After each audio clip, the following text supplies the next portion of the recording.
రాశుల పరంగా ఎలా ఉంటుందండి? సో ఈ సంవత్సరము ఫస్ట్ రాశుల కంటే ముందు మనం మాట్లాడుకోవాల్సింది ఏంటి అంటే ఈ సంవత్సరము రైలు ప్రమాదాలు, అగ్ని ప్రమాదాలు, వాహన ప్రమాదాలు, అలాగే జన సమీకరణలు ఉన్న చోట, భక్తులు గుమిగూడే చోట, జన సాంద్రత ఉన్న చోట, అది సినిమా థియేటర్లు అవ్వచ్చు, భక్తికి సంబంధించిన ఏరియా అవ్వచ్చు, సో మార్కెట్లు అవ్వచ్చు, మాల్స్ అవ్వచ్చు, వాటిల్లో పెను సంచలనాలు ఈ సంవత్సరం జరిగే అవకాశాలు ఉన్నాయి. ఆర్థిక నష్టము అంటే ఆస్తి నష్టము, జన నష్టము ఉండేటువంటి అవకాశాలు ఉన్నాయి.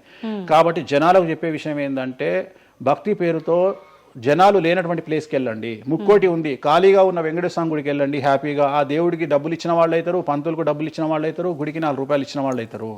అట్లనే జనాలు లేనటువంటి ప్లేసుల్లో పుష్కరాలకు వెళ్ళండి ఈ సంవత్సరము.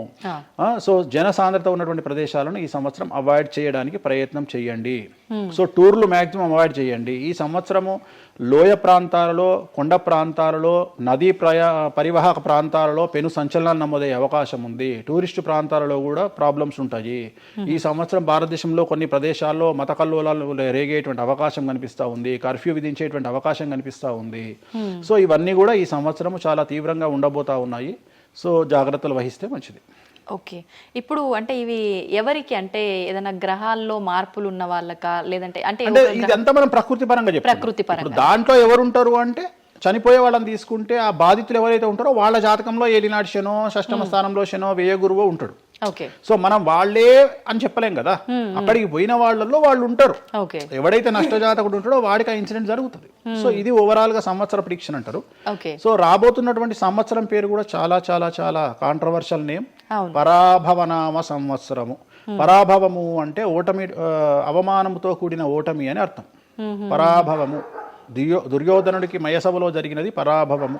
సో అలాంటి పరాభవము ఎవరికి జరుగుతుంది అంటే ఎవరి జాతకంలోనైతే ఏలినాటి శని ఉందో, 6వ స్థానంలో శని ఉన్నాడో, 8వ స్థానంలో శని ఉన్నాడో, 12వ స్థానంలో గురువు ఉన్నాడో వాళ్లకు ఈ సంవత్సరం సంచలనాలు ఉండబోతా ఉన్నాయి. అది మేషరాశి కావచ్చు, మీనరాశి కావచ్చు, సింహరాశి కావచ్చు. సో ఇలాంటి వారికి ఈ సంవత్సరం పెను సంచలనాలు ఉండేటువంటి అవకాశాలు ప్రస్ఫుటంగా కనిపిస్తా ఉన్నాయి. సో ఇది ఓవరాల్ గా సంవత్సర ఫలితము. నెక్స్ట్ మకర రాశి. మకర రాశి వారికి ఈ సంవత్సరం చాలా అనుకూలంగా ఉంది. ఈ సంవత్సరం అండర్లైన్ చేయాల్సిన విషయం ఏమిటంటే మకర రాశి వారికి భార్యాభర్తల మధ్యన గ్యాప్ ఏర్పడేటువంటి అవకాశం ఉంది, గొడవలు వచ్చే అవకాశం ఉంది, ఈగోస్ వల్ల కానీ వేటి వల్ల అయినా సమస్యలు వచ్చే అవకాశం ఉంది. అది కాకుండా విద్యార్థులకు అనుకూలతలు ఉంటాయి, ఉద్యోగస్తులకు అనుకూలతలు ఉంటాయి, రైతులకు 2 పంటల దిగుబడి రాబడి ఉంటుంది. అలాగే రాజకీయ నాయకులకు సమాజంలో మంచి పేరు ప్రఖ్యాతులతో పాటు పదవులు సిద్ధిస్తాయి. రైతులకు 2 పంటల దిగుబడి రాబడి ఉంటుంది. వ్యాపారస్తులకు రూపాయికి 100 రూపాయల లాభం ఉంటుంది. స్త్రీలకు కోరుకున్నటువంటి ఫలితాలు ఉంటాయి. అన్ని రంగాల వారికి అనుకూలమైన ఫలితాలు మకర రాశి వారికి ఉండబోతా ఉన్నాయి.